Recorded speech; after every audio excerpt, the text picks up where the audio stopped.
À l'état de menthe et dans son beau corps de corbeau et de tatou, l'homme hume et allume un pâle tourment ni infini. 1000 tatouages couvrent d'un beau manteau d'ours et de loup, d'un beau manteau de velours lourd sa cervelle frêle et sauvage. 1000 manteaux couvrent son cerveau de vautour. L'étrange anneau d'une nourriture qui le noue et le mange, l'effroi du froid et du chaud qui le chasse et l'effrite, la poussière qui le pousse, qui le ronge, qui le hante, l'effort de tourner vite, nu, inné et dément, de tourner inutilement dans un trou qui le songe et partage, et puis il y a l'efficace, qui l'épuise et l'efface, devant l'absurde et l'absence de tout essence père, rix instable, impair, impérissable, de tout essence impérissable, sable mouvant, vent, or, rage nuancée, le muet et toi l'étoilée, sourde muette, boîte vide, boiteuse filante, lente et rapide sur l'écran de mon crâne tatoué à l'haleine de ma mère, tatoué et tué à l'intérieur de mon dedans, mot-dent, mordant, mordu et tordu dans mes cris mentaux, dans mon crime mental, creusé dans la peau de mon cerveau, en pleine plaie terreur et vertige de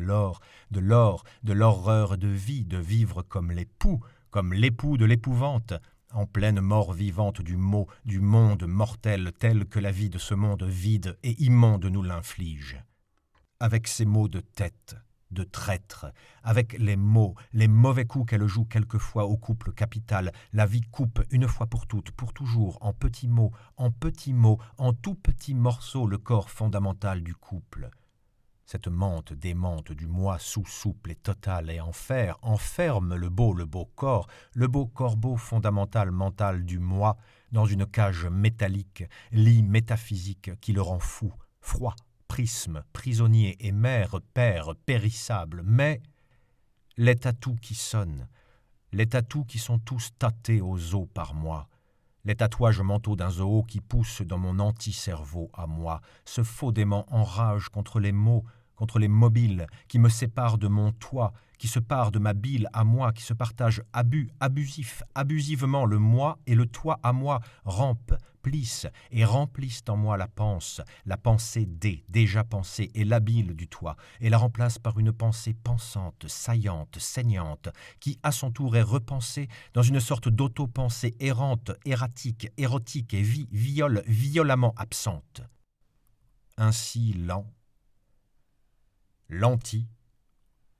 l'antinomie, mythe et vie écrit vite sur l'épée son nom d'épave qui sait, qui roule, qui s'écroule dans la vie, car les deux termes de l'antinomie jouissent, mais d'ici, dissimulant l'anti, le trois qui à son tour les simule en deçà ou d'ici, distançant ainsi encore plus la distance entre l'un, elle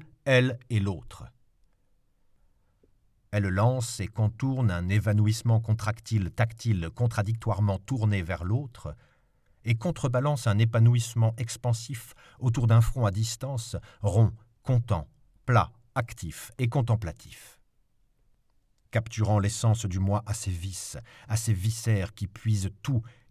toute leur haine, or et orme toute leur énorme puissance d'un rêve mâché par l'écho d'une bouche errante, mais puissamment attachée au cordon d'ombre ombilicale, comme une bille qui glisse dans un beau bocal vide ou sombre. La tour du moi tourne comme une bille, elle tourne tout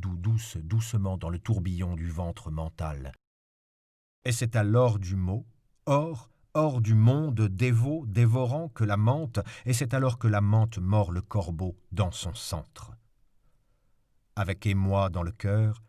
et la crainte solitaire de se taire à jamais derrière sa tête, le moi casse et anime le toi qui l'aimait et qui étale ainsi, étoile éteinte et lointaine, toute une astronomie animale sur l'étreinte. Au nom de l'antinomie frénétique et exquise, l'anti-toi est un tatou schizophrène et unique. Gerasim Luca.